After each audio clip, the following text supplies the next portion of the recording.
Hello everyone and welcome back to another tutorial. Today we're going to see how to use Doppl from Google.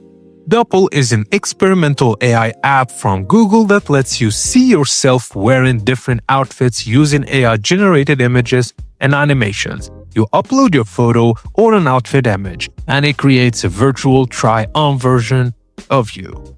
So firstly, install the Doppl app from the App Store or Google Play Store. Open it and then sign in with your Google account.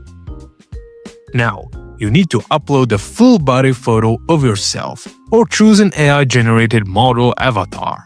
This is used as your base digital version. Now, you can add outfits in different ways. Upload a clothing photo, use a screenshot from social media, or even pick outfit inspiration from the Discovery feed.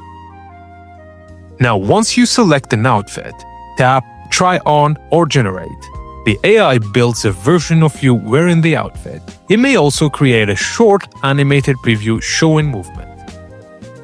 After generation, preview your AI outfit and save your favorite looks, then share them or use them for inspiration. Doppl also gives you a personalized style feed, suggested outfits based on your taste, and trending fashion ideas. For best results, please use a clear full-body photo with good lighting. And that's it, guys. As simple as that. Thank you for watching, and please don't forget to like and subscribe for more tips and tricks like this.